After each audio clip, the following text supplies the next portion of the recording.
Spirits Book, Occupations and Missions of Spirits, Part 3, Spiritual Missions and Divine Wisdom. We're delighted to have you here at UR Spirituality, our YouTube channel devoted to offering insightful content on spirituality. This is video 50 of the series dedicated to exploring and understanding the Spirits Book, a must-read for anyone interested in spirituality and spiritual growth. The Spirits Book, published by Allan Kardec in 1857, explores the afterlife and the nature of spirits through conversations with benevolent spirits via mediums. It is structured as a Q&A with 1019 questions answered. In this episode, we conclude the review of the chapter, Occupations and Missions of Spirits. The purpose of this chapter is to provide insights into the roles and activities of spirits in the spirit realm, helping us understand the broader spiritual world and the nature of spirits. It clarifies concepts related to the missions, duties, and experiences of spirits, which can be complex and sometimes misunderstood. It also offers guidance on how spirits interact with the material world, influence human activities, and contribute to human progress. Today, we will cover questions 578 to 584 in this chapter, which discuss the nature of spirit missions, including the potential for failure, consequences of failure, and the divine perspective on assigning these missions. It also explores the difference in anxiety levels between spirits incarnated for a mission and those on a trial mission. The section addresses the challenges faced by individuals whose genius impacts humanity and those who embrace the mission of parenthood, and the actions and consequences of ambitious conquerors. Let's get started. The teachings of the Spirits Book offer profound insights into the purpose and missions of spirits in the grand tapestry of existence. These spirits, regardless of their level of development, actively contribute to the harmony of the universe by fulfilling the divine will of God. They undergo a spiritual journey, akin to earthly progression, to attain perfection. Spirits' tasks are aligned with their abilities, and idleness is temporary, often giving way to the desire for purpose and usefulness. Spirits, regardless of their spiritual development, actively participate in human activities and the progress of humanity.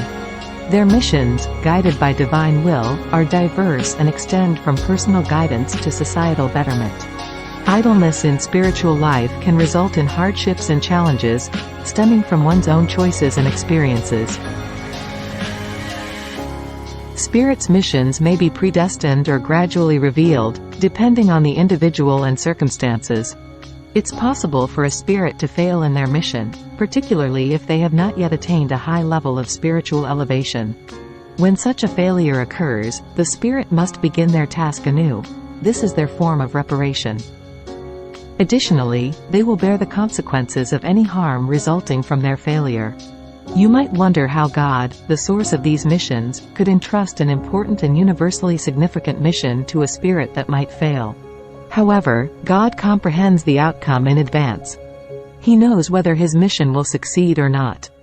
Be assured that God foresees all things, especially when the execution of his significant plans is involved, and he never leaves such important tasks in the hands of those who would leave them incomplete.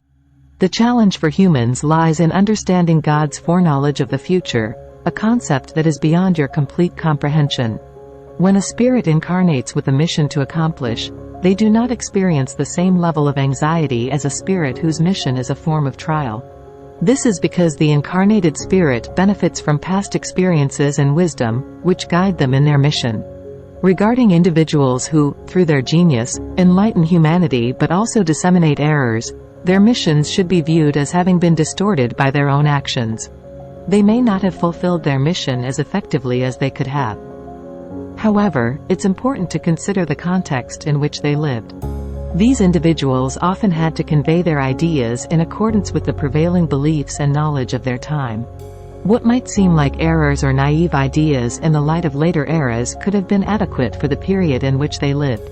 Paternity is unquestionably a mission, and one of the most solemn duties that carries a far greater impact on a person's future than they might realize.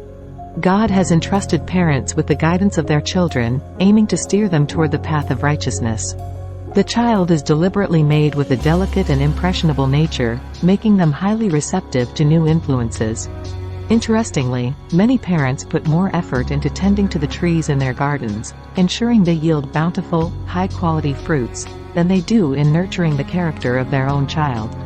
If, due to the parents' neglect, the child falters in their moral development, it is the parents who will face the consequences of their negligence.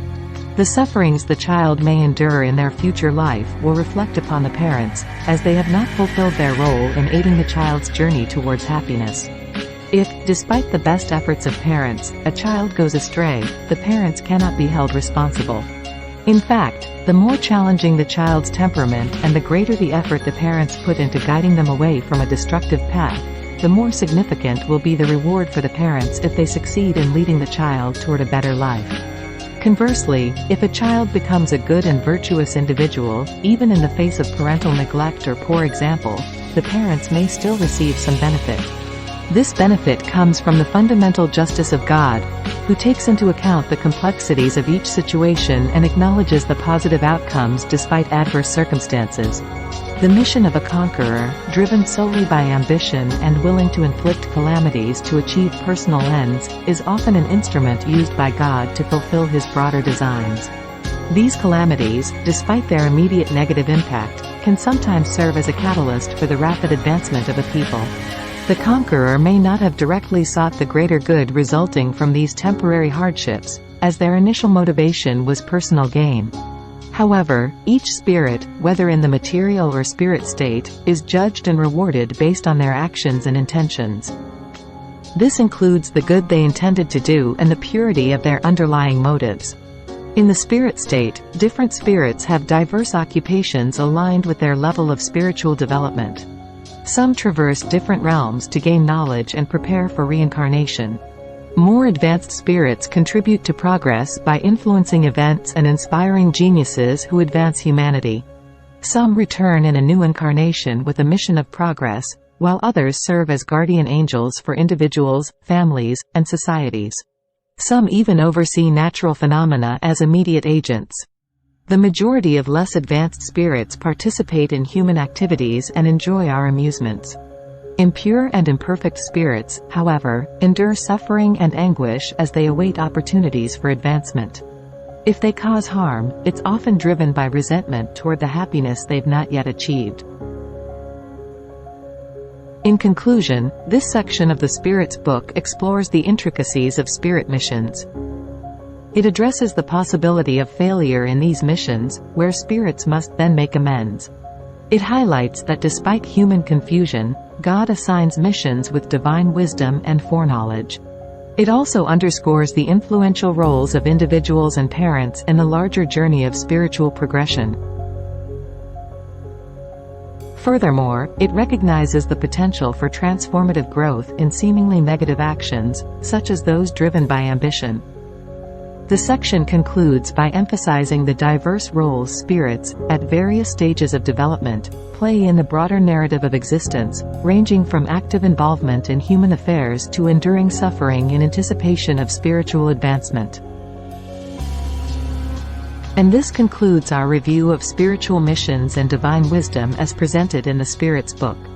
Thank you for joining us. We hope this overview sparked your interest and encouraged you to explore more about spirituality. Don't forget to subscribe, share, comment and hit the notification bell for updates. In our next video we will kick off another chapter of the Spirit's book, The Three Rains. See you again soon.